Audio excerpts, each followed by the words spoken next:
Ya, memang benar-benar memperingati Syekhona Khalil.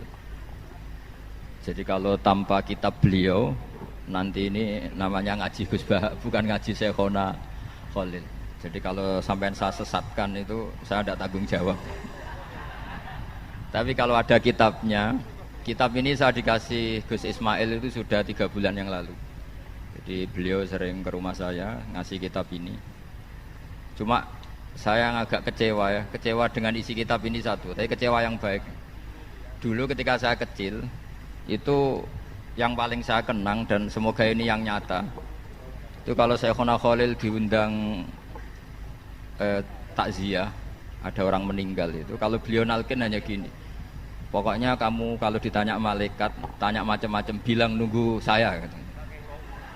Nah ternyata di kitab ini beliau ngajarkan cara jawab. Itu saya agak kecewa, saya ingin seperti itu saja. Jadi makanya ini lajnah harus mensarai gitu. Karena keinginan publik itu suka yang itu aja ya. Kalau ditanya malaikat nunggu apa? Syekhona Khalil, nunggu ketua katanya. Nah khawatir saya Syekhona Khalil juga nunggu ketuanya lagi. Terus nunggu ketuanya lagi sampai akhirnya mungkar nakir ngadepi Rasulullah SAW.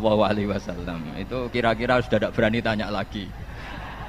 Karena tidak mungkin kan Nabi ditanya, waman nabiyuka, Nabi kamu siapa? Gitu. Wah itu kan sembrono sekali itu.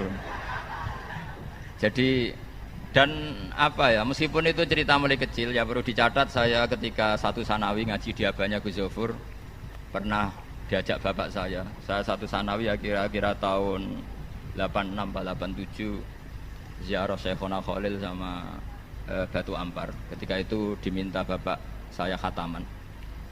Karena sanad bapak saya itu hafal Quran. Di antara sanadnya itu lewat Badullah Salam terus lewat Kiai Said Sampang di antara sanad beliau. Tentu beliau punya sanad banyak termasuk lewat Mbak Arwani, Mbak Munawir dan seterusnya.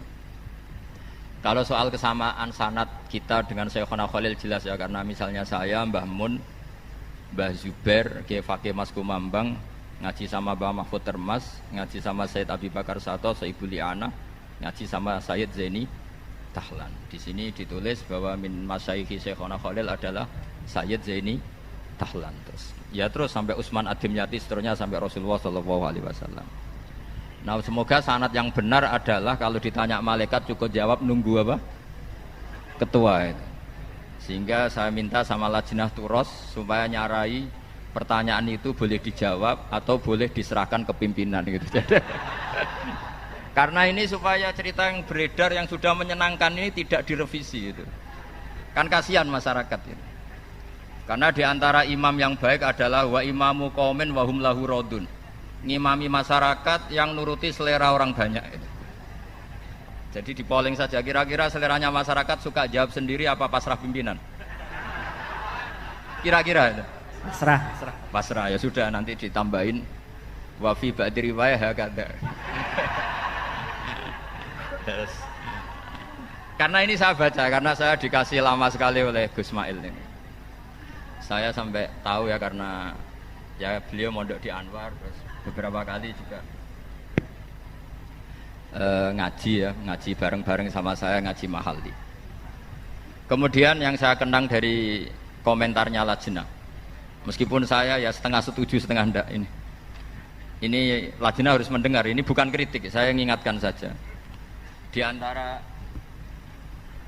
antara materi di sini disebutkan Syekhona Khalil meskipun cerita istiqdad lil maut, tapi beliau masih sempat mengeropi kalimat-kalimat dalam kitabnya.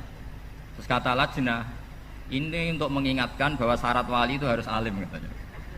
Jadi itu yang saya agak ngeritik Lajnah, karena itu cerminan komentarnya Lajnah sebetulnya. Kalau Syekhona Khalil sendiri akan membiarkan Allah yaf'alu ma yasha. Jadi Allah boleh ngangkat wali yang tidak alim, itu saya yakin.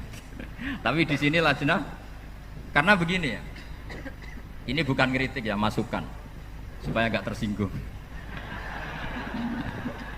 Karena begini ya, kalau dalam ilmu wali itu beda dengan ulama ya. Kalau pikirannya Imam Syafi'i, ulama itu mesti wali, tapi kalau wali tidak mesti ulama. Jadi artinya wali itu bolehlah dari orang yang nggak terlalu alim gitu.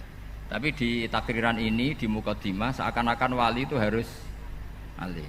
Kalau menurut saya, ya orang alim itu mesti wali, tapi wali tidak harus alim. Karena kritik saya itu bukan apa-apa, karena kasihan sampean semua nggak mungkin jadi wali gitu. Kalau syaratnya ketat-ketat itu.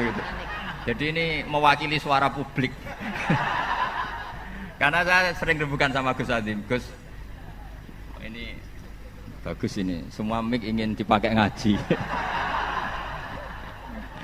Jadi cara berpikir positif, jangan kok, wah ngajinya udah profesional, mic-nya gonta-ganti. Tidak, cara berpikir ya semua mic ingin dipakai ngaji gitu. Saya ini itu pengagum Imam Syafi'i. Imam Syafi'i itu orang yang paling saya kagumi karena kalau ngendikan itu semuanya dibikin gampang. Ya Imam Syafi'i, orang yang tadi nyucup Anda, setelah di luar ngerasani Anda, menghujat Anda itu gimana ya? Ya berarti saya wibawa, di depan saya tidak berani katanya. Jadi nanggapinnya itu enteng saja. Itu separuh dari kampung kamu itu benci kamu, gayanya hormat. Ya baguslah kalau benci gak akan utang duit katanya. Orang tuh kalau neng-nengan itu kan gak akan minta tolong. Kamu pernah diutangi orang yang benci kamu? Tapi kalau teman, wah bahaya sekali itu. Jadi Imam Syafi'i itu enak saja melihat hidup itu gampang saja.